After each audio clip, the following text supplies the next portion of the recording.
This is Western Canada's wrestling radio show. You're going to have fun tonight. Welcome to McGuire on Wrestling. A dazzling wrestling exhibition. Here is Mike McGuire. I love professional wrestling. Welcome to a very special episode of McGuire on Wrestling. Special because you have more to do with it than a lot of our episodes, and that's not to say that you don't play a part in everything we do here, but this week, it's a special edition of McGuire on Wrestling, the Opinions episode. Now, keep in mind, AEW's All In is coming up this weekend. Later on this week, a special episode dedicated just to that will be on the podcast feed. So if you're a fan of AEW, or if you're a fan of AEW pay-per-view, or if you want to find out what's going on in that land, a special show dedicated just to AEW's All In London coming up. Of course, Will Ospreay, Kenny Omega for the AEW Championship. That is the big drawing ticket here, as we've seen literally with tickets being drawn for this match. But looks like it's going to be a great show. Looks like they're going to have a big turnout once again, and good on them. Good on them. This is the great thing about pro wrestling, is that it's still very, very healthy. People are, business is down from last year. Hey, considering where business has been up and down in the past, down in 2026 is still definitely up from a lot of times. Either way, that's what we talk about here. But we don't just talk about the big companies around the world. We talk about everything on this show, including some of the independent features, some of the independent shows I've been to, stars I've met. In fact, Independent Spotlight with Lori from last week came up all the way from Germany. She's got such a great story, such a fascinating character too. And not afraid to make the kids cry, which was kind of hilarious, to be honest, in a sad way. But it was a ton of fun. And if you missed that, check it out now on the Celebrate Wrestling podcast feed. If you're listening on the radio, thank you for doing that as well. But please check your podcast downloads as well. Our podcast provider had a bit of a glitch. And so if you haven't listened to a full episode in a while, do us a favor, give us a download, make sure your auto downloads are still there, and we'll make sure that the shows keep coming to you. Always free and always about wrestling. Also this week, for those of you on the bigger scale of fandom, John Cena's new movie. What is it? Coyote versus Acme? Yeah, that's coming out. And this is a movie that you may have heard about years ago that got scrapped. It got shelved for whatever reason. And now, I guess they see some dollars in running a John Cena movie from a few years ago, and they're going to go for it. It's kind of a Who Framed Roger Rabbit hybrid live action cartoon combined together. I don't know what it's going to be like, to be 100% honest with you here, other than to know that it's going to be something. It's going to be something, and I'm really looking forward to seeing it.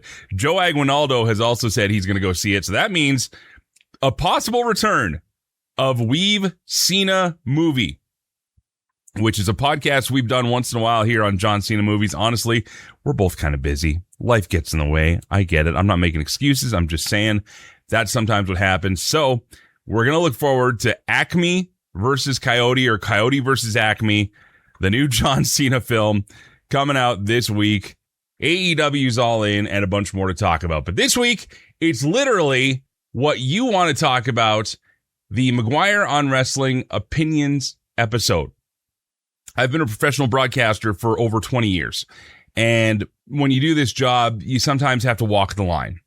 You have to not placate to anybody. And some people do. Some people go hard line on things. That's fine. That's their business. But others will choose to try and acknowledge all sides. And that's kind of what I've prided myself on throughout the years, is that, look, not everything's perfect. Not everything's going to be honky-dory and great. But if you can try and find the good in things, that's what matters. At the same time, people will say, well, Mike, you got to have an opinion. You got to take a side on something.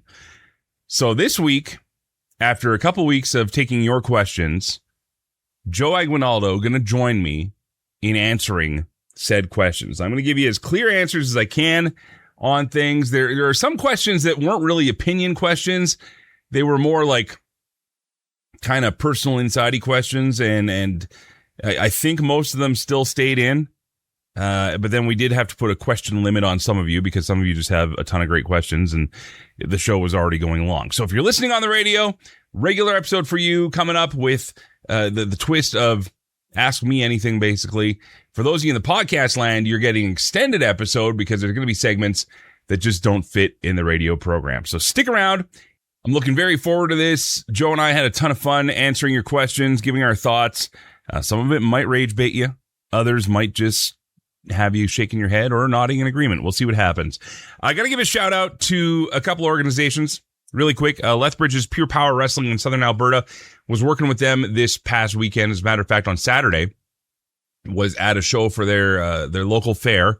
It's called Whoop Up Days, which you understand. There was a place here once called Fort Whoop Up. It still exists as a tourist site, but that's why the history is there.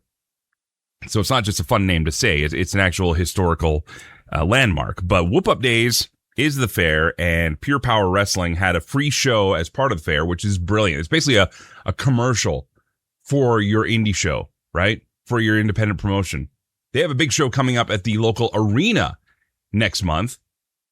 And I just found out last night, confirmed, they were talking about doing war games, which I know they have a ring and I know they have a steel cage. But they're actually doing war games, guys. They've got a second ring. They've got a cage extension that's going to be going on to their already existing steel cage. I don't know how this is going to look. I don't know how it's going to go together. But these guys don't chintz out. So if you want to see something unique and maybe couldn't make it to Vancouver if you're in Canada or can't make it to wherever WWE is going to be having Survivor Series War Games this year, you could be experiencing it on a different level in Lethbridge, Alberta, of all places. Why not? Support independent pro wrestling. Come see this.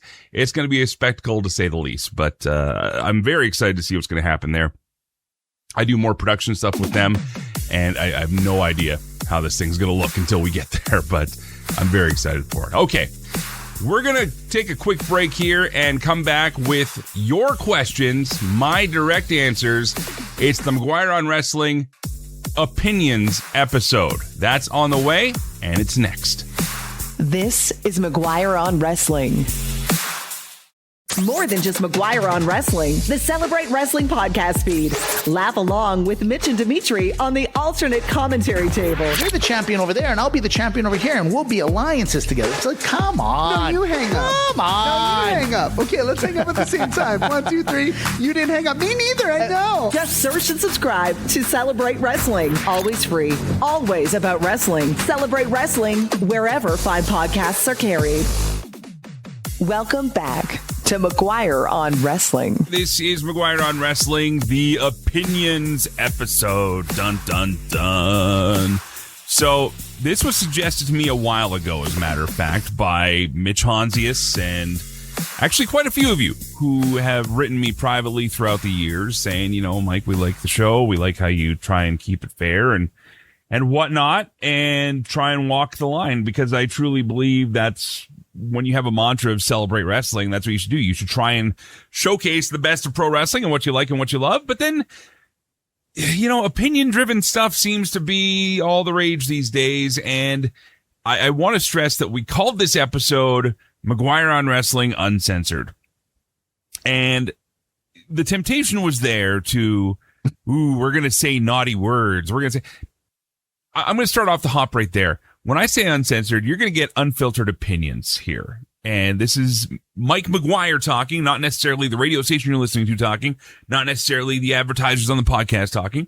It's just me, because it's you asking me questions. And by you, I don't mean just you to be your liaison in this, and mostly because I felt weird if I'd just be talking to myself the whole time.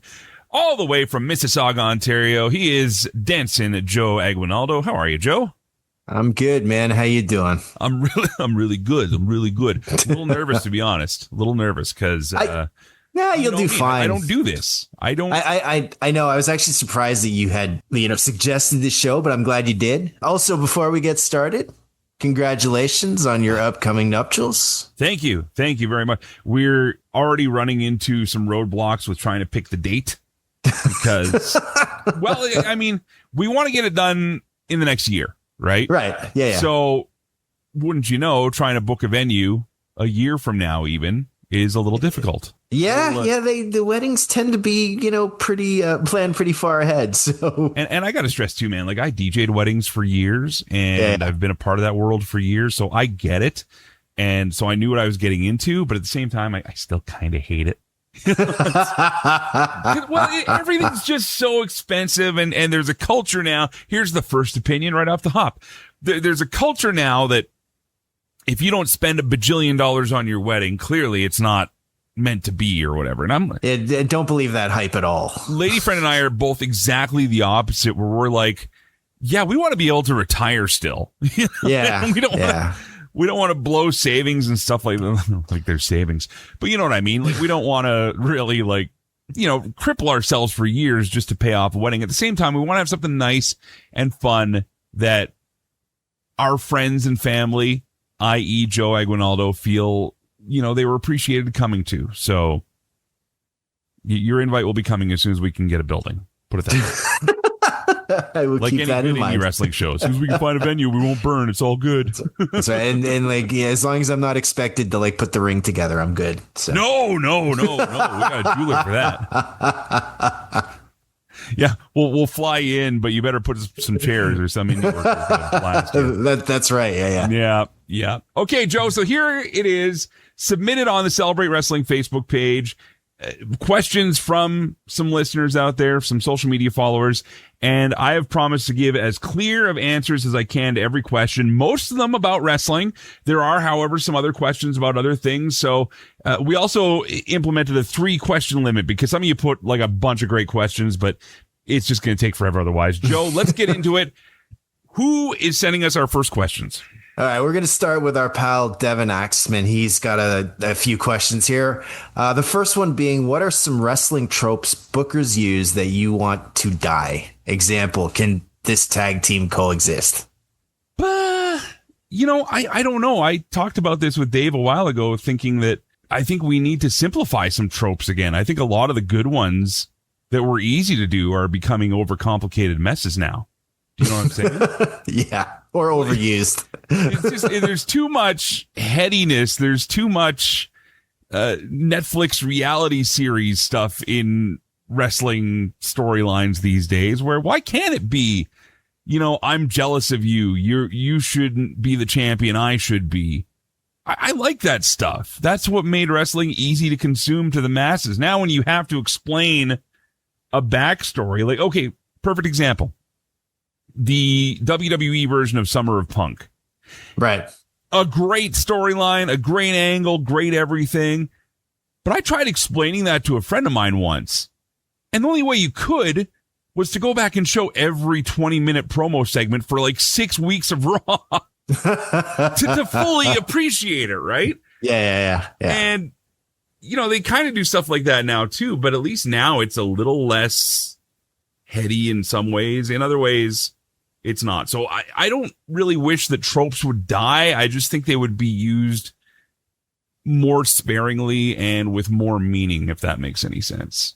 That makes total sense. And I just, as a real quick commentary, I've seen a lot of these wrestling tropes in the 40 plus years of wrestling that I've watched. And when you see them almost on a weekly basis, it loses the effectiveness, right? Okay, so and if we're going to go by the two big companies here, I'll do one really quick. I'll say AEW is blood, which they've ruined, it has no meaning there anymore. And in WWE, I'm probably going to say ref bumps. Yeah, I'm with you on that one. So, okay.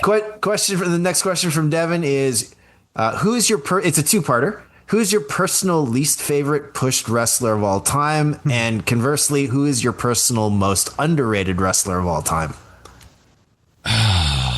Boy. I'm going to say most underrated. I got a good one here, I think. And it's only because he also just got a really cool new action figure come out not too long ago. But I'm going to say Coco Beware. Ooh. And I say that because if you go back and look at Coco Ware, before Coco Beware and the Birdman and blah, blah, blah. I remember when he got into the Hall of Fame, right? You remember this too, right? They skewered this guy. Why is Coco Beware going in the Hall of Fame?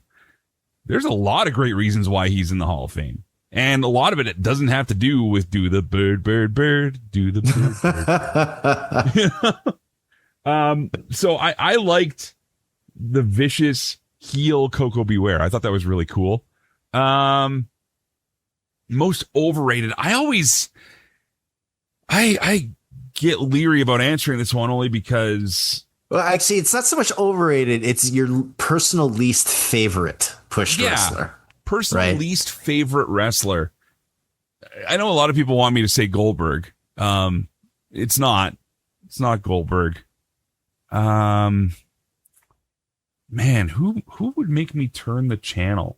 That's all I can equate it to is like, I don't really need to watch this. You know what I mean? No, 100%. Like, it just makes me laugh when I hear you say that because you rarely ever say this. I rarely turn the channel. That's the other problem. Like, I can't.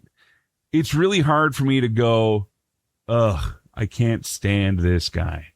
I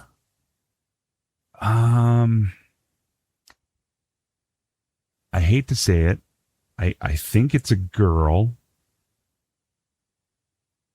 And I think it might be Mercedes Moné. That's fair. And I don't say that negatively about her. It was an off night maybe or something, but I'll never forget seeing her at a house show. Right. And just coming out like she did not care at all. Yeah. And no, I get that. Wrestled fine, everything else. But for me, that was one thing that kind of stuck out. And again, so it's not like I hate Mercedes Moné. It's just, I caught her on a bad night. I've seen her on great nights too. Mm-hmm. But, you know, if there's like, oh, you have to save it. Nah, I don't think I have to. No, that's fair. Okay. And then the last one from Devin, which I know you've got an opinion of, is what is your opinion on AI generated content like music or the claims about Shoemaker's Hogan book? We said we weren't going to swear on this show. So I'll put it this way right now. And the Shoemaker thing is alleged, right? So we got to be careful with that. Yeah. Allegedly. Yep. I got a real problem with AI generated anything. Now, I'm not saying that as a technology, is it bad? No. I think that when you try and pass it off as your own, that's where I got a problem with it. Or when you try and pass it off as something that people should be investing money into, like the amount of money that's going into AI now beyond the actual creation of these data centers and everything else. But people will use AI to generate like a graphic advertisement, and they'll charge a client for that content rather than pay someone with the skills who went to school to learn to do it properly, yada, yada, yada. Is it a sign of the times? Am I starting to sound like an old man yelling at a cloud? Maybe, but I don't think so, because I think about it when it comes down to AI produced content, videos, audio, like what you're listening to right now. And the worst part is the ones that are the most excited about it are the ones that want to spend the least amount of money on anything. I already hear AI generated commercials on podcasts. Yeah, me too. I hear AI generated commercials from outside advertisers that advertise on our shows, on our streams. And I'm like, look, that quote gets the job done. But to anybody that knows, and more people are knowing, that's the thing. The more you use something, the more like anything, the more people can tell. There were tips and tricks in video editing that people never caught on to back in the day, that kids nowadays at like 4 or 5 can go, oh, that's a jump cut. That's a clearly an edit. Yeah. Yeah. The more we use something, the less bells and whistles it is, and the less creativity is there. So I got a real problem with AI generated stuff. And if you think it's fun to make stuff here and there, sure. We've all messed around and had some fun, making stupid graphics, but the second you start passing it off as your own or as your own great idea or anything, you're no better than a copy paster in my mind. Yeah, no, I agree. And like as someone who uses it, like I use it at work as a tool. I'm not going to knock it as a tool, but I draw the line. And I know people who have used it to say, write a policy. And it's like, that is so AI. Like, did you look at it? Did you try to edit it? You know what I mean? Like, trust me, we've gotten in arguments here within the feed. Yeah. And I've said flat out, I'm not going to put up with it. I'm not going to put up with AI generated. If you're not going to take the time to invest your own personal energy into whatever you're doing, and sometimes it can feel like, well, I have to because I'm on a deadline or whatever, then you shouldn't be doing it. And that's not a knock on anybody either. But like you said, okay, we use AI as a general term for making up fake stuff, like making up a fake letter that, covers what we need to have in the topics, everything else. Artificial intelligence has existed for decades, guys. Yeah. The very computers we're recording into right now are artificial intelligence. It's the difference between artificial intelligence as a tool versus as a creative force. And that's where I draw the line, because that to me is just, you might as well just sit at home and do it yourself then. And admittedly too, because I 100% agree with you. And admittedly too, as someone who works in the media field, I hate seeing AI as being used as that. So I'm with you on that. So okay. Anyways, let's get away from that, because I know you thanks, could go Devin, on. for those questions. You went over your limit of 3, but we got those 3 out for you. So thank you. Next up is Stephen Fat. Now he's got a question and an opinion, so bear with me here. So he says, "Hey Mike, what are your thoughts on paying for quote unquote wrestling news, dirt sheets, and newsletters? I'm not knocking people who do. I just can't see myself paying for insider news when pretty much if any news, rumors, or major happenings go on, it's instantly on social media, or you're getting a text about it from your buddy, and every single YouTuber, podcaster, or content creator is talking about said subject for the next week, and you're bound to hear an opinion about it wherever you click." This is why our shows are free. This is exactly why our shows are free. And that might sound like I'm trying to be funny. I'm not. By the time most of the things we talk about on McGuire on Wrestling or ACT or obviously Legends and Champions has happened way in the past, it is in some cases old news. I'm also not a journalist.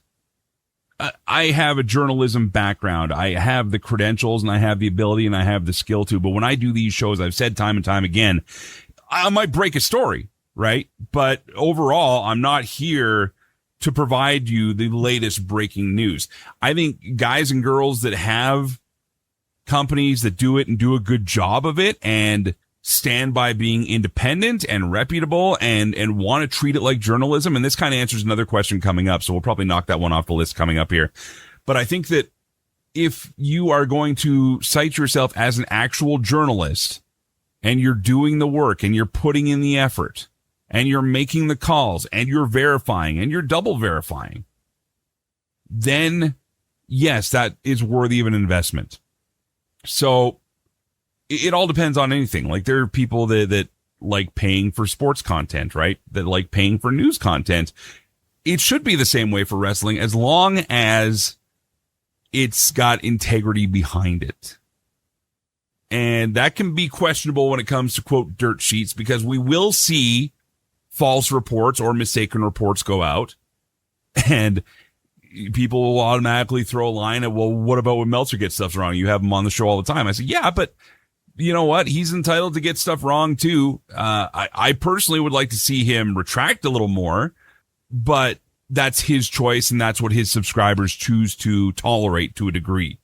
If you're paying for it as content, then you enjoy the immediacy, or you show an appreciation in your position to do that. That's why whenever we get a tip on the PayPal feed or whatever, man, like I take that as the highest praise, the highest honor, because yeah, this is a lot of our time that goes into this, but it's something that's like, it's a, hey, thanks for that. Let's buy you dinner, or let's buy you a drink or something, That to me is what that is. And I've done it for numerous podcasts throughout the years as well, where I've picked up merch or sent a tip on PayPal, because that's the commerce. And would I love to do this for a living? Yes, but that's not our structure. For those that are, as long as they're doing it with integrity, I think it's okay.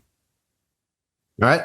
And I think this Craig Usher's up next. So thanks a lot for that, Stephen. But Craig Usher has a couple questions, and sort of to, follow the same train of thought. Craig, his first question is, are wrestling journalists real journalists? Which I think you kind of answered. Like journalism, yes. The ones that are just copy pasting stuff, absolutely not.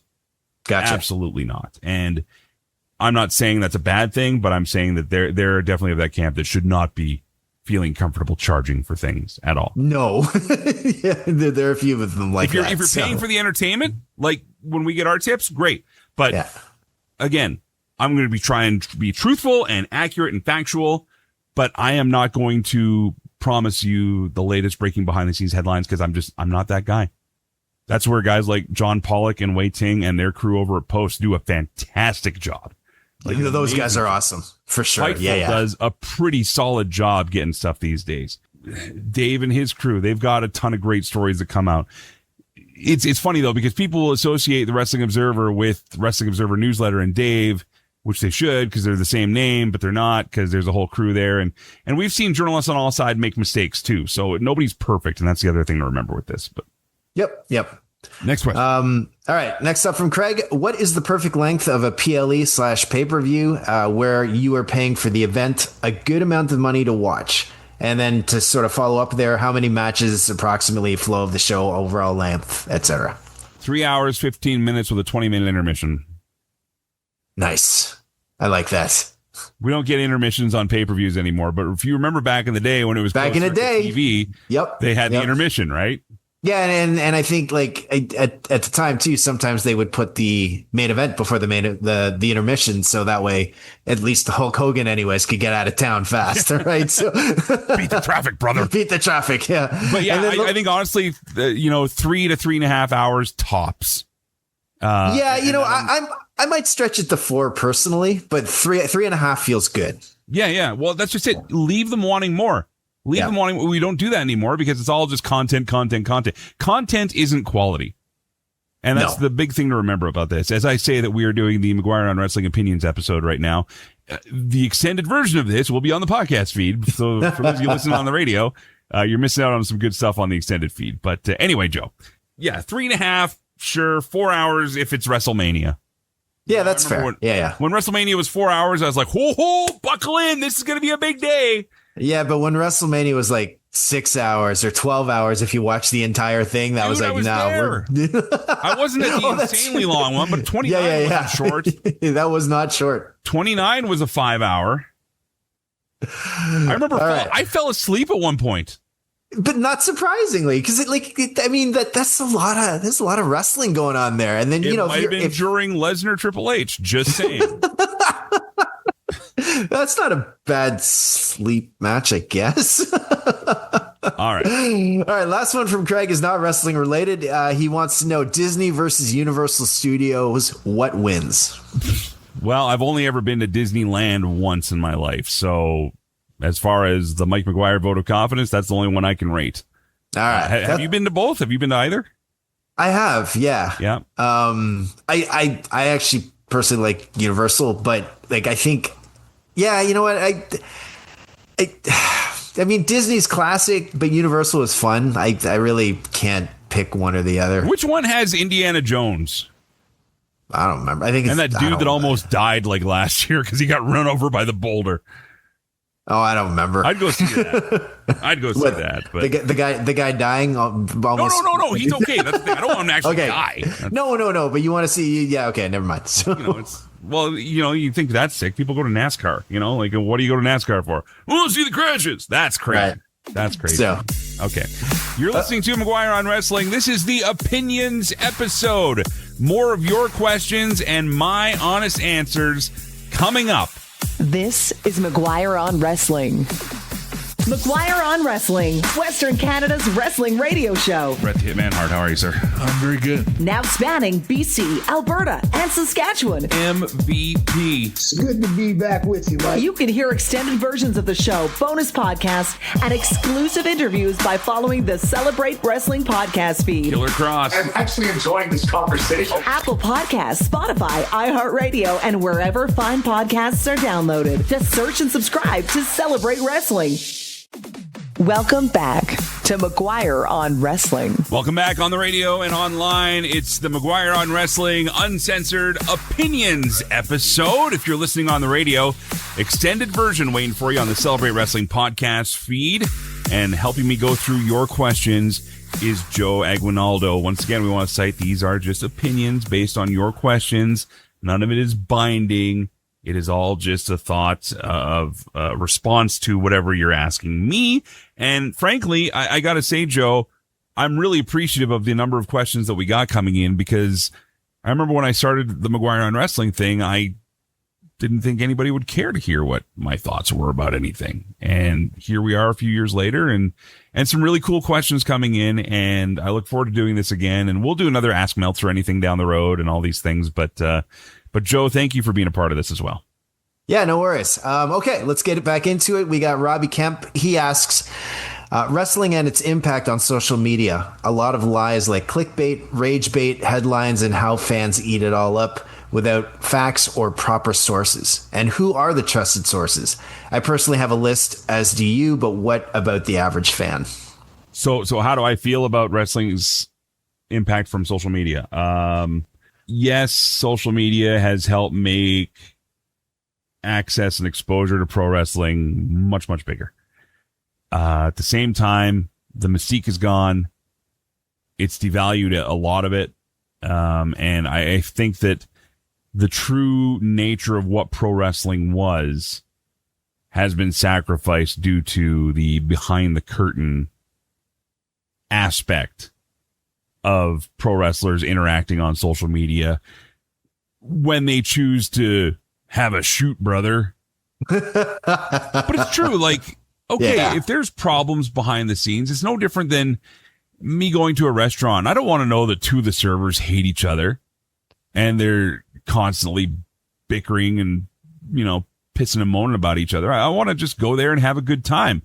And I feel that when you start hearing things come out on social media about wrestlers and good stories and bad stories and behind the scenes stories, and this guy was rude to me once and that girl was real so-and-so, it takes away a lot of the mystique that pro wrestling had.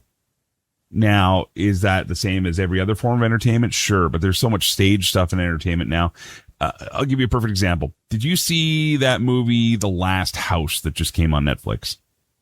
I haven't seen it, but I know what you're talking about. Okay. So, perfect example. I watched it the day that we're filming this, actually, and the day that we're recording. A few days ago, some social media, quote, campaign showed up on my feeds, and it was this girl who has like maybe a half a minute part in the entire movie. And she's in a billboard over top of the street, and she like takes this wig and hat off and everything else. Some guys on the street are like, hey, that's that girl. And then they name her by her actress name. And I'm like, dude, this is so contrived and such BS. I'm like, clearly this actress is trying to get some exposure. Good for her. That's fine. But you were in the movie for a minute. Nobody knows who you are by name. You're not that prominent in the film. Right. And that's kind of how I feel about social media. So it's either they're trying too hard to get the attention, or they're destroying their own mystique. Yeah, no, that I understand. Like, because again, like, I'm on the social page. I'm on the Facebook page. I'm on Instagram. Like, I'm not crazy. I'm not, I'm not a content creator or anything like that. But we always say this about pay-per-views. Like, sometimes, less is more. And in even social media, sometimes less is more. You know what I mean? And using your example, I get that you want to build your brand, but there's got to be some control around that. You can't just keep spamming, hey, I was on this film for a minute, like that. To me, that's like, okay, you're like you say, you're losing your mystique by doing that. Right. Yeah. I don't mind people sharing their real life experiences on social media and that sort of thing. I think that any victory and any personality should be demonstrated as best as possible. But it's when it gets into the infighting and stuff, that's what bothers me. So. Yeah, like you made an earlier point. It's like I don't need to know, for example, that at the time, say Charlotte and Becky are not friends. Okay, it's like I don't need to know that like, the guy in the Mickey Mouse suit and the girl in the Minnie Mouse suit, or vice versa. I'm equal rights. I don't need to know that they don't get along. Yeah. Like, I'm here to be entertained by what I'm watching on TV, not what I'm seeing behind the scenes. So I totally get that. All right, next question. All right, we got a couple here. Or actually, not a couple. We got three from our pal Blaine, new Calgarian there. Yes. First things, recent birthday boy too. Happy birthday! Boy. That's right. Happy belated, buddy. His first question: what is your take on wrestlers who are on the fence that separate heel and baby faces, and if these tweeners are confusing the audience? Also, what's your opinion of the general audiences today versus pre-social media? Well, I think that kind of ties into what we just talked about, the social media one. So I'll get to that one quickly here. By the way, if you're just tuning in, this is the McGuire on Wrestling Opinions episode. Your questions I'm answering. Feel free to agree or disagree all you want in the comments. But let's get back to it here. I think that fans have changed because of social media. Mm-hmm. I think we talk about fan entitlement all the time. Whatever happened to just going to the show and having a good time instead of I have to be a part of the show, or I have to have a larger than life experience. Like, dude, we're going to, the reason why this episode is happening is because I'll be in Calgary when the show is normally produced at WWE Live. And I was thinking, maybe I could lean on some of my wrestling contacts to, get some cool access or try to go to Hitman's Bar afterwards and meet some of the guys and blah, blah, blah. And I'm like, you know what? No. Lady friend and I, we just got engaged. We like going to live wrestling. We're just going to go to the show, have a good time, and come immediately home afterwards. Because that's how it's supposed to be, man. Yeah, and I agree. I think that's what has changed with audiences overall is that a lot of us live in our phones now. And, I got to post this cool thing that happened instead of just living in the moment. And more, what's that comic's name? Pete Holmes. Have you seen his stuff? No, I have not. You probably know him if you see him. But anyway, he talks about living in the moment now more and more. And I'm at that stage of my life where it's like, I want to just take in what's going on around me instead of worrying about telling everybody what's happening. Actually, you know what? It's funny you say that because when I was younger, I was that guy. I was always on my phone. I was always checking stuff out. And now I'm finding like even just something as small as, hey, if I'm going to dinner with my wife or my boys, phone stays in my pocket. I'm not looking at it. Right. You want to be in the moment. Right. And not in the moment staring through a lens. You want to be watching something with your own eyes. And look, I'm as guilty of it as anyone is. Like when I went to that MLP show, I was like, you saw the videos I posted on the MLP show, right? But I totally get what you're saying about like wanting to be in the moment more now. I'm not saying that I'm better or worse than anybody. I'm just saying that I think that the fans have been adjusted. Yes. To the detriment of enjoying themselves. Yeah. And there's an entire wave of generations now, and we're into multiple generations now of this, where they're being taught that how you share it is more important than how you experience it. Right. All right. Okay. So second question from Blaine it's kind of related to the first. Easier or harder to win over than the crowd from 30 years ago? I think that's the exact same question of what we just answered. I think that fans 30 years ago were easier to win over because they were more invested in what was going on. They're paying 100%. More attention to what's in front of them rather than what they're telling their friends about it. So that's an easy answer to that one. All right. And then his third question, should promoters be listening to the audience these days or trying to sway them in different directions? So as an example, if Roman, Cena, or Hogan were never pushed as strong as they were, would the crowd have been still behind them? That's an interesting question because, again, that goes back to how audiences react. And are they reacting to what they feel should be happening as they believe the entitlement that they have as fans, or is it the old mentality of they'll cheer what I tell them to cheer for? And I think we're in this interesting state now where we've discovered that neither one absolutely works. No, not at all. How long were people complaining about Vince McMahon specifically, blaming him for all the problems that WWE had? And then he's gone, and all of a sudden, it's so much better. And now here we are 3 years later, and Triple H doesn't know how to book. It's blah, blah, blah. Dude, exactly. It's stuff. Go back to when you didn't know who was writing this stuff, right?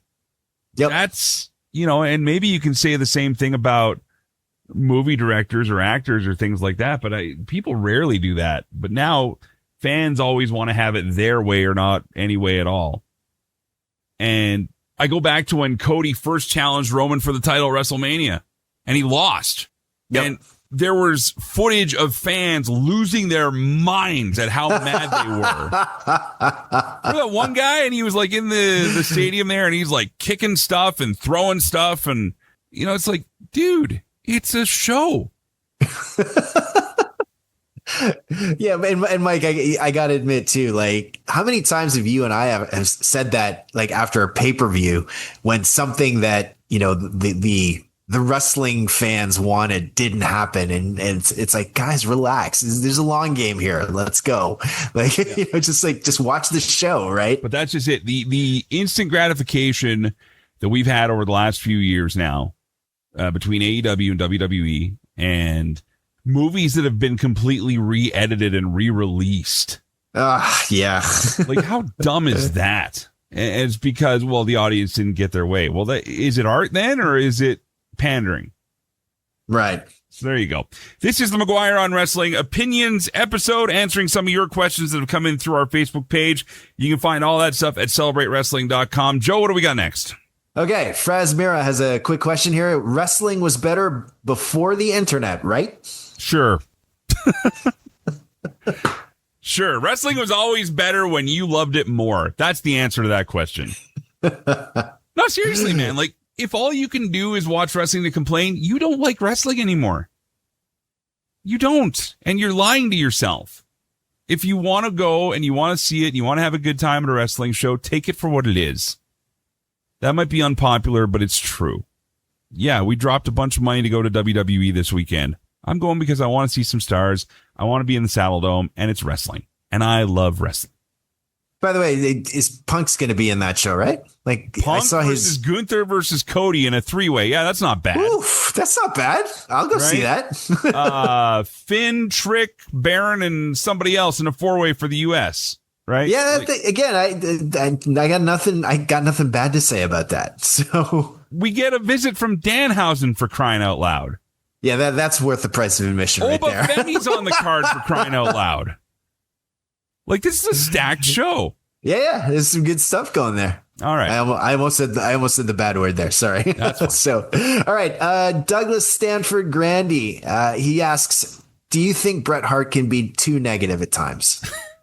I was waiting for this question. I was waiting for this one. Look, I've talked about Bret time and time again, to the point that I don't even think he's aware of how much I end up talking about him on these shows, and I'd probably prefer to keep it that way because he already thinks I'm weird enough, I'm sure. But anyway, I tell you, I am going to pitch him about being a groomsman. Oh, nice. Why not? Why not, right? Dude, the worst he's going to say is no. Dude, I'll have a best man, and then I'll have a best there is, was, never will be man. Oh, God. Come on. How brilliant is that, right? And that is actually really cool. I like that. I know. Yeah. Thank you very much. Now, back to the question. Can Bret be too negative to talk? You know, it's funny. I recently posted this comment, or this segment from Eric Bischoff talking about his dealings with Bret. Oh, the one about Neidhart, right? Yeah. Okay. And even when he was talking about dealing with Bret, that's the Bret I know. Straight and narrow, to the point, not a lot of fuss, not a lot of this and that. The thing is that when you ask someone for their opinion, i.e. on an opinions episode of their radio show and podcast, they're going to say things that you're not going to like. Now, I think I'm a pretty likable guy, and I'm pretty happy-go-lucky. That said, I haven't seen the stuff that he's seen. I haven't experienced the stuff that he's experienced, and none of us have. But if you ask him about it, he's going to give you his honest experiences. Do I think he can be a tad negative sometimes? Yes. Do I think he means to be? No. Yeah, but Mike, you just described like every human being that's ever existed. Yeah, you know what I mean? Not every human being that's existed has memes made about them. Okay, so fair enough. So there you go. All right. Our pal Andy Evans from across the pond. He's got a few questions here, starting with, do you think that the external media industry, for example, radio or television, have gone for a cheap option of just bringing in well-known celebrities instead of developing the next generation of talent? No. And I will say this because it's rarely a cheap option. No, it is not. Usually what ends up happening, and I can say this from personal experience, and ironically, some of you are listening to this show on the radio right now. We are not in an era where radio talent or broadcasters are nurtured or encouraged or coached properly anymore. We're not. And I'll say that to a programmer's face. And they will bite their tongue, but deep down inside, they'll have to admit it. We don't coach talent anymore. Sometimes we get lucky and we find ones that are good or good enough. If you tie a name on to somebody that is a good communicator and is entertaining, then is it a cheaper option? Usually not. It's probably actually pretty comparable to whatever you'd be paying the other person. The difference is much like pro wrestling, you have options where you can either buy stars or you can make your own. And radio and television especially have completely forgotten or do not know, period, how to build a branded talent anymore. That's my opinion. You know, you can have names that come in and do great things, sure. But where are the names? Why, for after what, 40 years? Is Howard Stern still considered the guy? Oh, dude, you just totally took my point, man. but why though, Joe? And I'm not saying he's bad. No, but that's exactly the problem. Is that like, and look, I'll even go with local radio. There are guys on Toronto radio who I love to death, by the way. Yeah. But they've been on for like 40 years. In fact, like one guy just came back and he was already like an older dude. So it's like, you know, where's the young talent? Where's the, you know, sort of I'll tell you exactly where they are. They're being told, don't treat this like a full-time job because we're not going to pay you like it's a full-time job. Right. We're not going to give you the benefits of a full-time job. We're not going to give you the security of a full-time job. And I hate being one of those radio guys that goes on the air and blasts radio, okay? Because that's the other thing. I hear a lot of that these days on all kinds of radio. Now that I've been out of it, like commercial radio for a few months, dude, if you're on the radio and all you can talk about is your problems on the radio, get off the radio. And that's why I want to nip this question in the bud, because that's not what people tune to the radio for.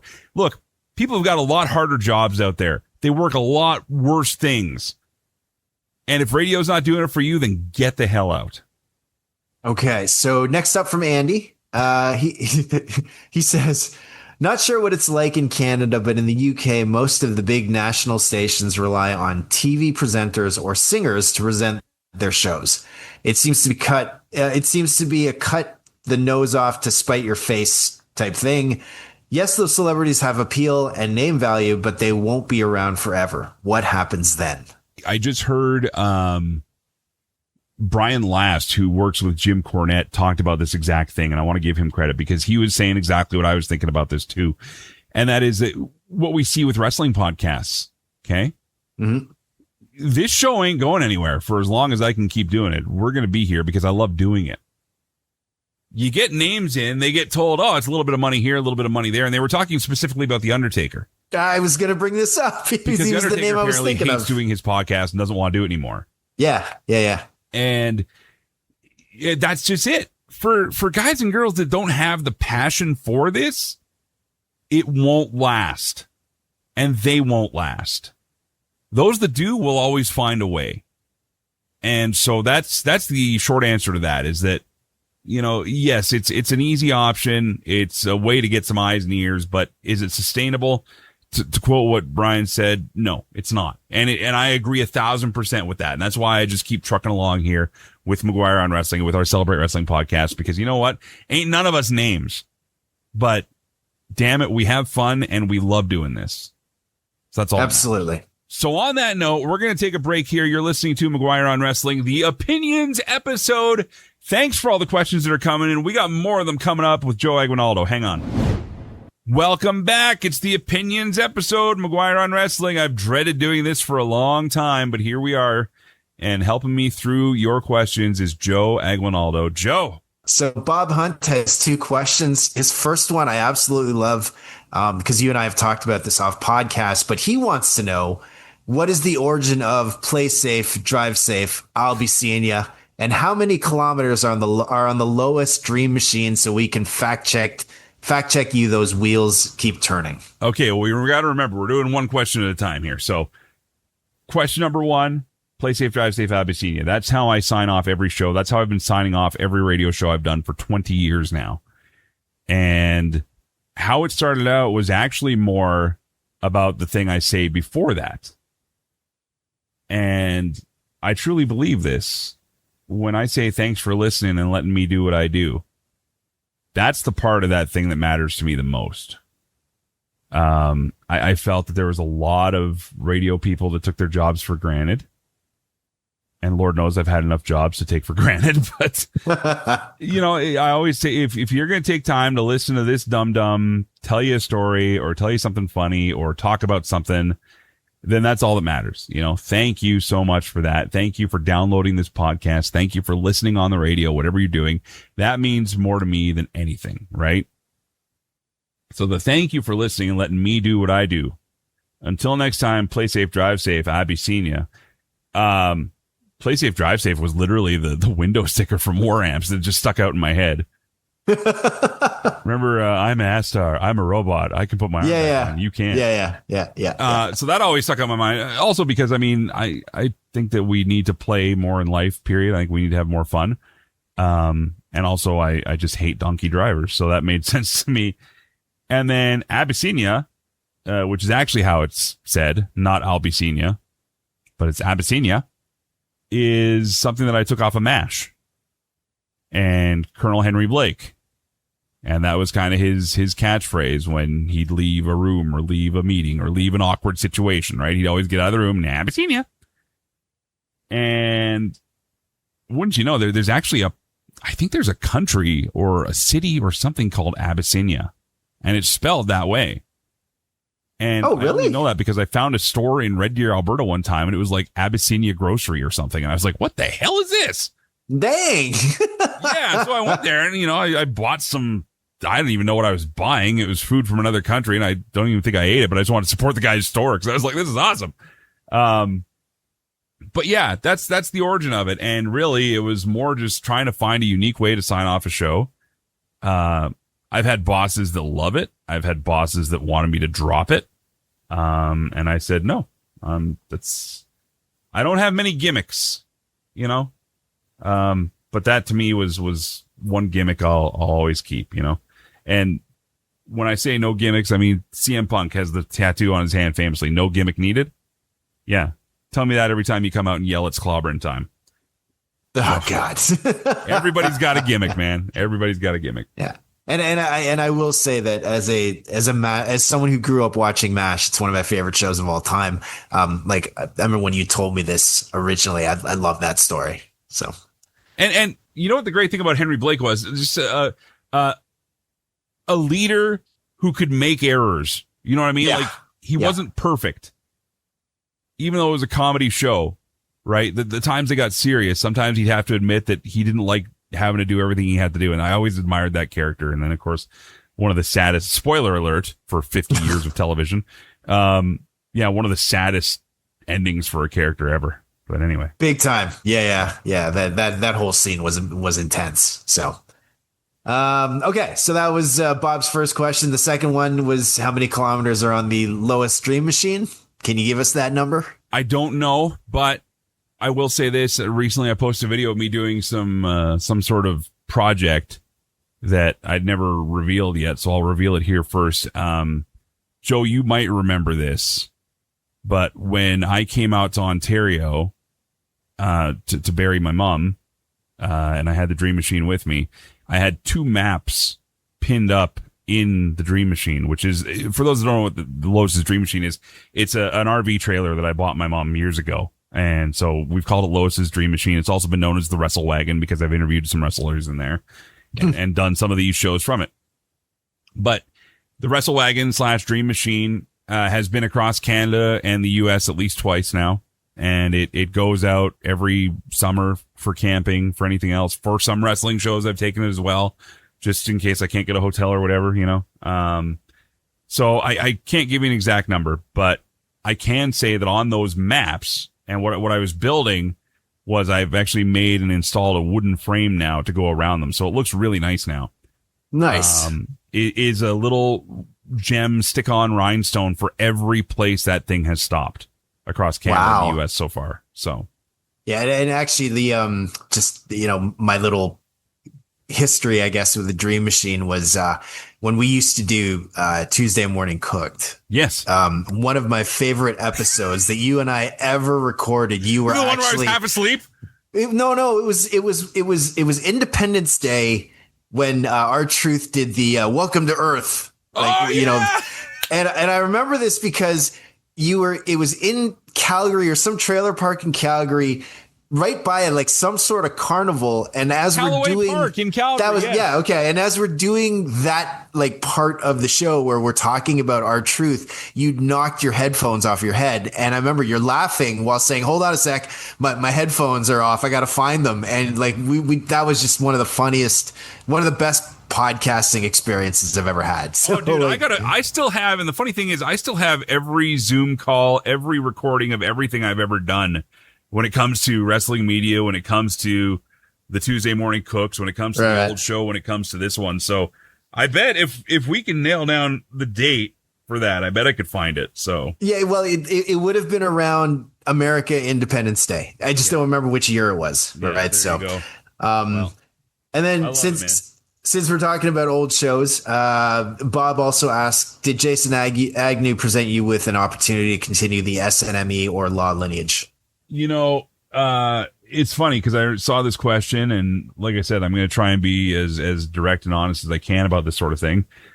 For a while, I had been floating the idea in my head of doing it, of making an offer to take over the show, because I was doing a lot of the production stuff, and there were some things that were going well and some things that weren't. And I was putting a lot of work into this thing. And Joe, as you know, like I was taking it as serious as a heart attack. Like it was probably too serious at that point. And we did some good stuff, but I just felt that to be at a level where I was comfortable, that maybe getting someone who was more vested in it as an owner would help. And I thought I was that guy. Unfortunately, I was in no position to do that. And I really don't want to get into much of it because I don't know.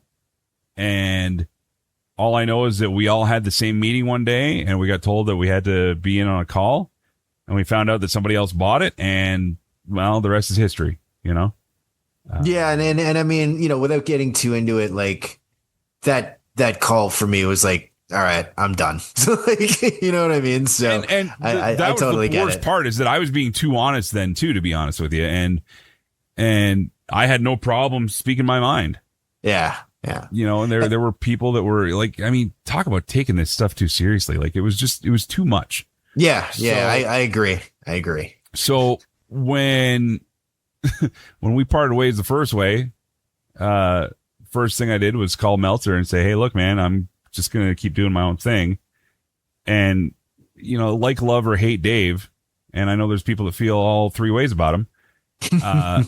His exact words to me were, I won't do it with anyone else but you. And I took that as a big nod from a guy who can be pretty picky about who he wants to talk to and who he doesn't. Right.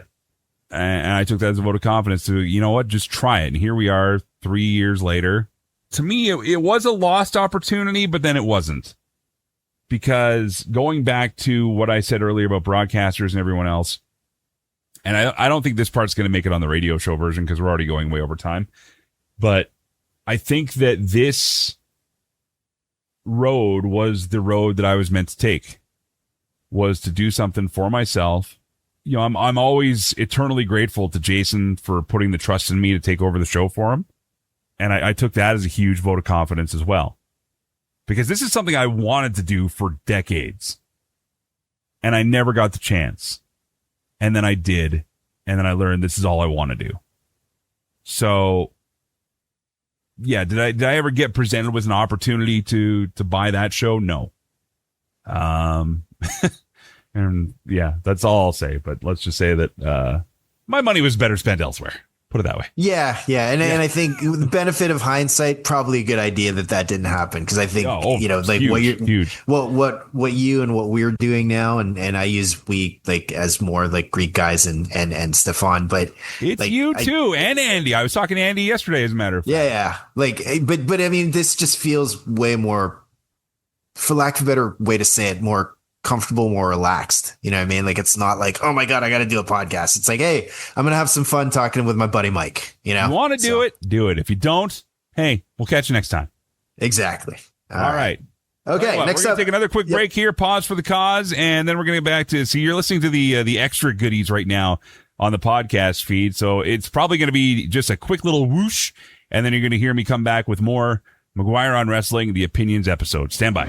And welcome back to McGuire on Wrestling, the Opinions episode. Some of you have sent in some great questions by text, by email, and on our Facebook as well. So we're going to go back to those now. Joe Aguinaldo helping me get through them all. And by the way, if you're listening on the radio, you are missing a bunch of extra questions that have been asked about behind the scenes stuff as well. That is in the full extended podcast version of the show, which you can get at celebrateWrestling.com. But Joe, are you ready for some more? We're ready for some more. But before we do this, though, Joe, I have to ask you: is this half as interesting as I hope it is? I think it is. Okay. Because again, I find the idea of doing a Ask Me Anything episode a little self-aggrandizing sometimes. That's not what this is, but people have wanted me to take sides on things for a while. So, but here's the thing: it's sort of a theme of the show, right? Like, if you did this every week, yeah, maybe not. Right. But like, the fact that people asked for, hey, Mike, what are your opinions on, insert topic here, and you're doing it now. That's great. But like, again, you don't have to do it all the time. But I think it's always nice. I think it's always nice to, like hear what you're thinking. Because honestly, the show is called McGuire on Wrestling. So part of it is we want to hear what you think. Right. All right. Well, I appreciate that. We don't need that much self-aggrandizing either. So let's. Fair enough. Okay. Let's go to questions here, Joe. Let's go to our pal Jake Allenar in Chicago. He says, what is your opinion on the state of media and broadcasting in Canada and the United States in 2026 for radio, television, etc.? He says, for myself, who works in TV production locally in Chicago, he gets concerned about his line of work occasionally with the increasing consolidation and big corporate mergers and the implementation of AI causing uncertainty for the future. Yeah, we touched on this earlier in the show when we talked about AI.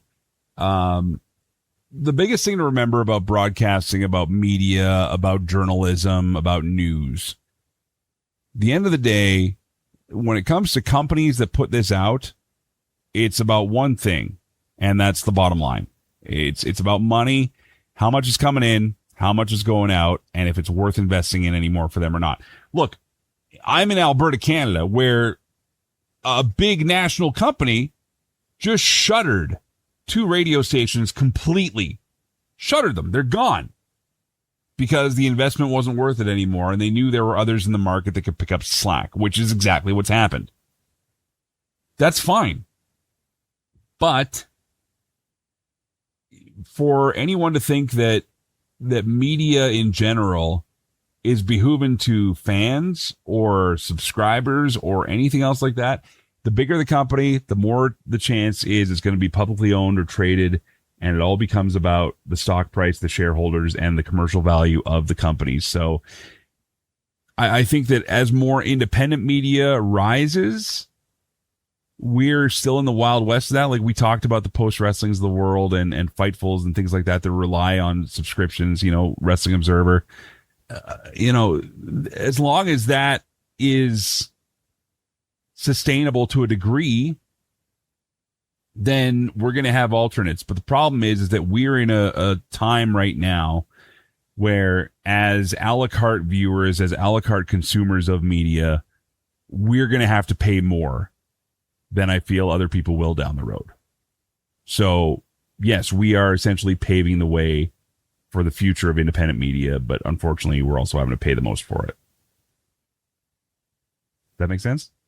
It does, yeah. And again, like Jake's question kind of hits home for me because I also work in a media company, so I know exactly what he's talking about. I feel his sort of I relate to his question a lot. Well, so.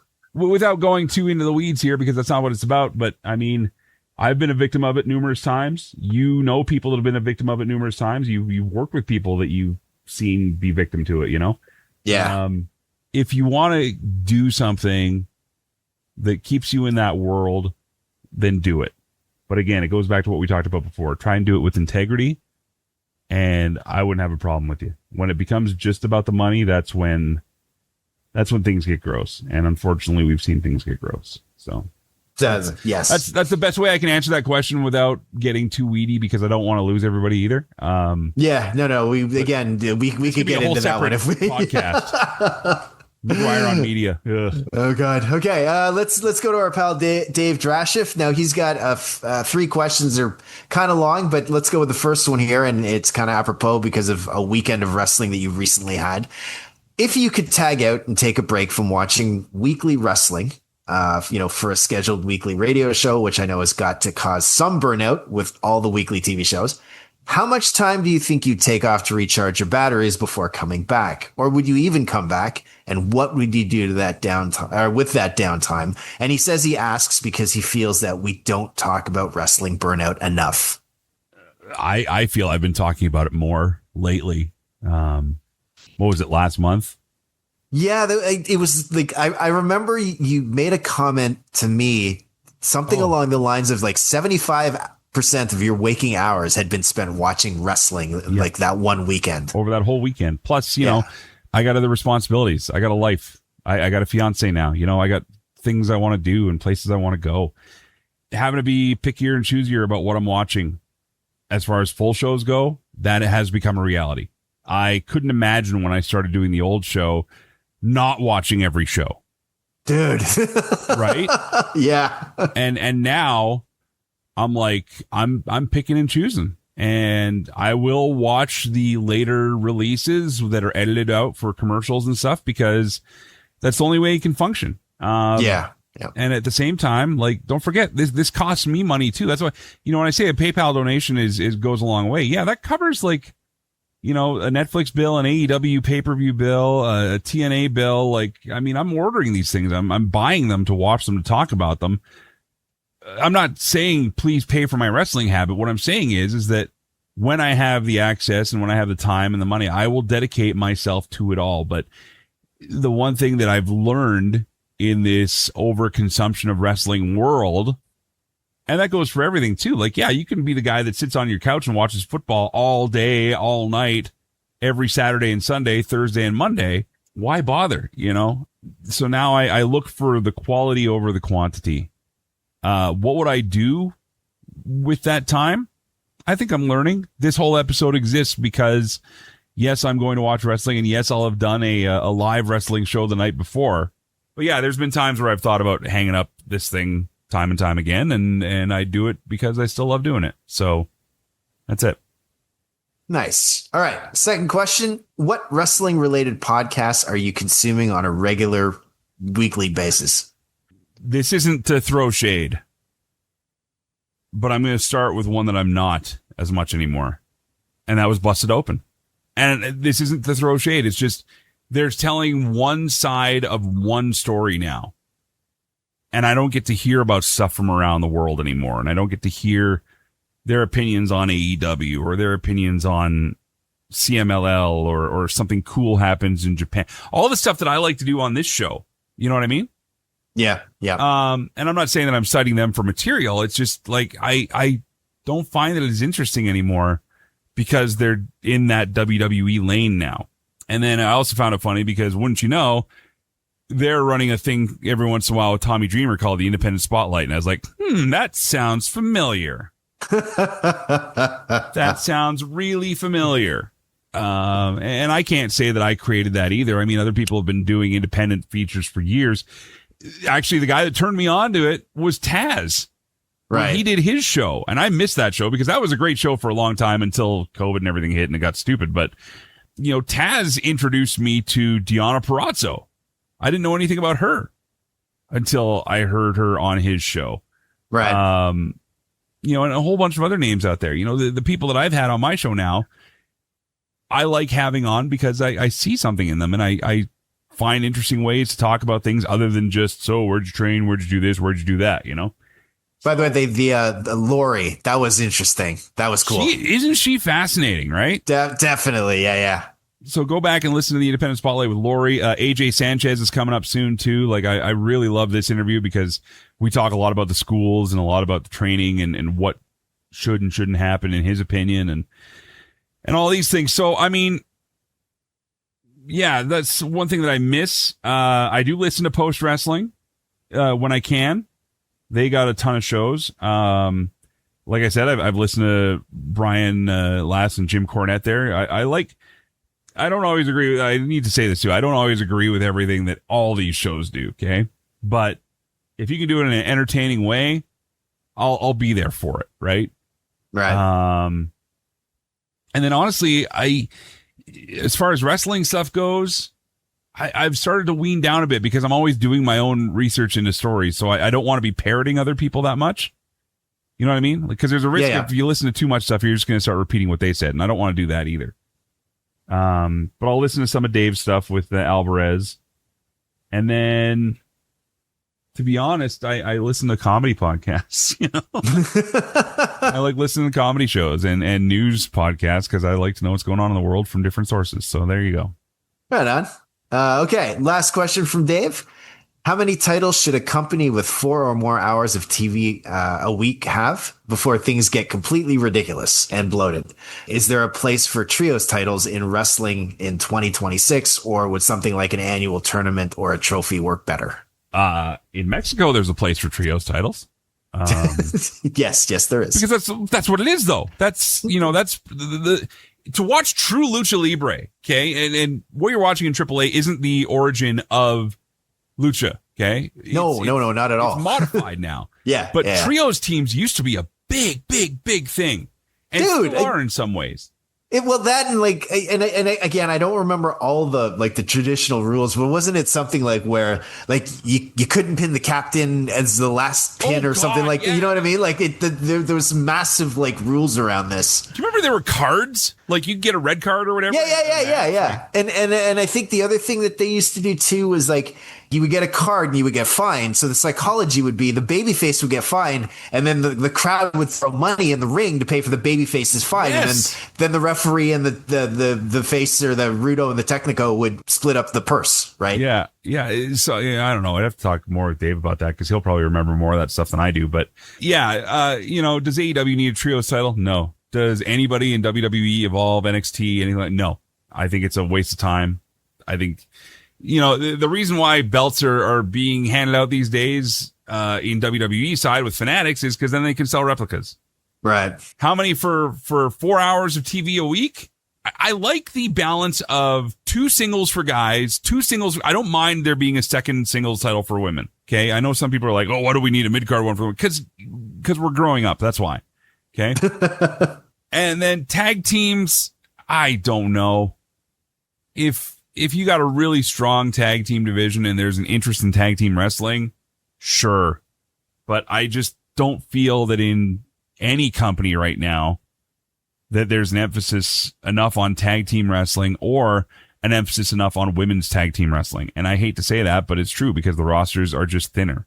Yeah, I get that. And I mean, even with the tag team wrestling, I remember back in the day, you had the World Tag Team Championships, but then you would have, say, the United States one. But back then you had the Rock and Roll Express and the Road Warriors and Midnight Express. You had all these amazing tag teams, so you could carry those titles. But but the acts would support the titles too. Yeah, exactly. Yeah. So you don't have acts that are invested enough. No. People invest in enough to care about secondary titles, let alone the main ones. So.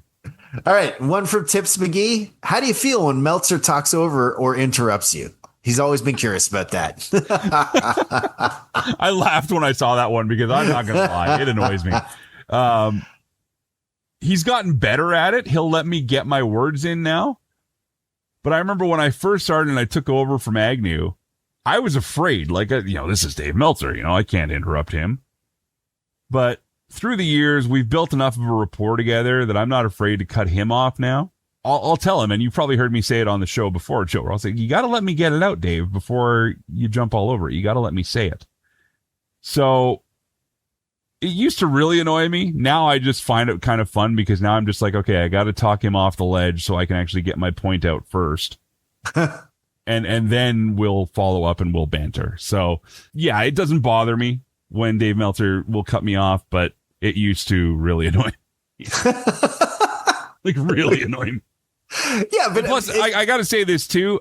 When I started doing this show with him, I was the first guy to edit him. The first show you did, I remember talking to you going, dude, like Dave sounded great. And then you were like, yeah, you don't understand what I had to do. And I'm not like, saying this to blast it. Okay, please don't turn this into, radio guy says he has to edit Meltzer. No, I was doing it because of the time of the show. And that was it. Yeah. It's all for time. Yeah. And I do it to myself. I do it to you. I do it to everybody. Oh, you do it to me like big time. I'm good. I got no ego about that. So there you go. But yeah. So thank you, Tips, for that question, because that's actually a great question. I love it. Okay, Paul York. Who's to blame when creative has nothing for you? And he put that in quotes, especially when it's noted that it's been said that the talent aren't being pushed because they aren't a needle mover. Is it the talent's fault, or is it creatives for not writing compelling storylines? It's circumstantial. It's really dependent on each individual talent, each individual writer, and the creative direction of the company as a whole. We just heard that Ilya Dragunov is leaving WWE. Yeah, I saw that actually. Yeah. And here's a guy who they were pushing to the moon, and now they're not. And is it a case where creative has nothing for you? No. Did you execute well when you were there? Yes. Did you get injured? Yeah, that sucks. But can you tell me that Dragunov would fit in that scene right now when clearly they're going for bigger guys? And they're going for, you got Trick Williams, who is not a small man. You got Baron Corbin, who is not a small man, whether you like or hate him. And I'm not saying it's right, guys. I'm just saying this is the way it is. I know I'm sounding like I'm on the fence again here, but this is the way it is. I think he's making a wise move and going elsewhere because he wants to be on TV. He wants to wrestle. He wants to make money, and he should. I don't know if we can blame creative or the wrestler or management individually in any of those situations. I think it has to be a perfect storm of how can you have three forces that all want to make something good, not make anything good. And I've seen that happen, right? I've seen that happen. Dude, you've seen it happen. We've seen it happen in broadcasting. You've seen it in all sort of creative things. Why do bands break up? Well, they're not feeling the vibe anymore. Okay, well, that's the way it is. Well, dude, let's stick with the wrestling thing for a second. I'm going to go back a bit. Like, when Flair came into WWE the first time, right? And like the dream matchup, and hey, I got caught up on it. The dream matchup was Ric Flair versus Hulk Hogan, right? You had the standard bearer for the NWA, WCW, and you had the standard bearer for WWE. So, that should have been big, but it, I guess it just didn't hit like people were expecting, right? And let's be real, it didn't hit in WCW either.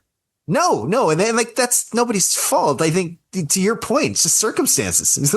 You know what I mean? Anyway, I hope that answers that question. I know it's kind of a non-answer, but it's not really, because there really isn't, in my opinion, one side you can fully blame. No, I agree. Like, I mean, it's, we had even said earlier, we kind of made mention of like when Vince was booking the show, people were like complaining about Vince, and then people are now complaining about Triple H. But like, really, it depends on who we're talking about here. Right. I will say this, though. When the era of cross promoting and cross branding really started to take off, Vince McMahon didn't have a damn clue how to do it. No. At all. And if you need an example, Zombies ate The Miz. The Egg with Austin Theory and the Egg. Like, like love or hate TKO, and don't get me wrong, they're not exactly batting 1,000 either right now. With Chad Gable celebrating his Intercontinental Championship victory with his family who have waited all these years in his hometown, and then some friggin' mug dog comes in with root beer. Like, what the hell? But it's still better than the Egg. All right. Last few questions come from Brian Tangen. I hope I said that right. You understand that the Dwayne sent me this egg, and it's worth $11 billion. Oh God. Anyway. All right. Anyways, last two questions. The first one being, is there a correct amount of bullying in society? And by that, I mean more than none. Well, it's Brian Tangen. Thank you. And I will say that's not his real name. And I'll just say, no, there isn't. Next question. Next question and final question is, will WWE overplay Danhausen? They kind of got there, didn't they? They got there fast with the Danhausen Joe Hendry thing. Yeah, that didn't help. Which I think is quickly being erased from people's minds now, which is good. Yeah. But again, it's a fine line with him. And I'm curious to see what he's going to do at this house show I go to this weekend. If he's going to wrestle or if he's just going to come out and hello. You know, I hope it's just comes out and hello, because like, in the ring, he's not the greatest in the world. Yeah, but here's the thing. I wouldn't mind a comedy match with him and The Miz and Kit Wilson and all that. I wouldn't mind that, because you got to remember, man, it's not just for us. There's kids there that are going to love the crap out of that thing. Fair. Right? Yeah. So I hope he gets to do something. Plus, he wants to wrestle. He's a wrestler.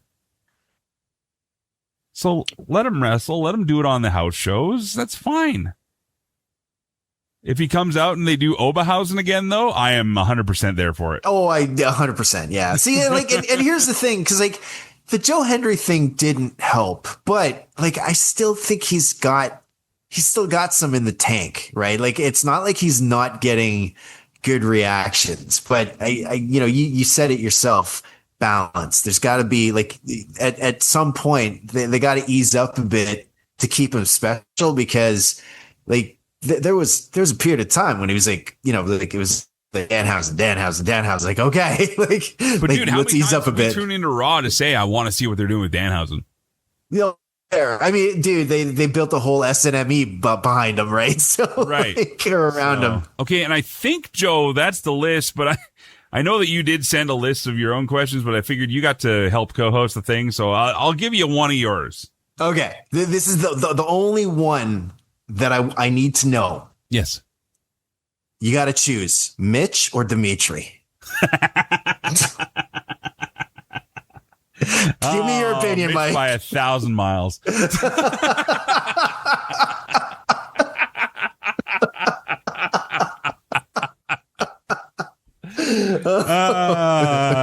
Suck on that, Carolus. Well, at least you didn't shy away from that answer.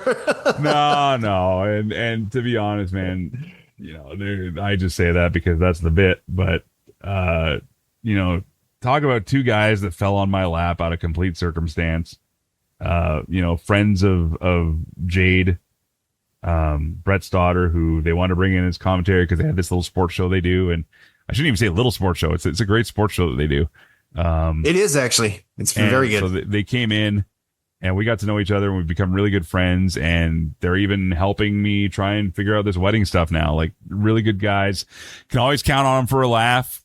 Can't always count on them for accuracy, but that's what makes them funnier. And yeah, just two guys that have been there for me and for us in a pinch, no questions asked, and just two really good dudes. So yeah, 100%. I know that I'm ruining the bit here, but yeah, a couple of great dudes, and the only person I could put above them is you, man. Because oh, come on, stop that, Joe. So help me, you better be at that wedding next year. We gotta send a stagecoach after you. We'll do it. But I'm working on it. Don't worry. I'm planning to be there. All right. Well, listen, y'all have been here for a marathon here. If you're listening on the podcast version, if you've been listening on the radio, check out the podcast version because there's a ton of great questions that you may not have heard. But this has been the McGuire on Wrestling Opinions episode. The first time, definitely not the last time. And let me know what you thought of it, too, in the comments. Let me know if you thought it was great, if you want more of this sort of thing. Maybe we should go harder next time. Maybe we should go more for the gullet on things. I don't know. But, Joe, thank you, my friend. Oh, thank you. And as we discussed earlier, as always, thank you for listening and letting me do what I do. Until next time, play safe, drive safe. Be seeing ya. McGuire on Wrestling, online and on the radio. You can hear extended versions of the show, bonus podcasts, and exclusive interviews. Just search and subscribe to Celebrate Wrestling. Always free, always about wrestling. CelebrateWrestling.com.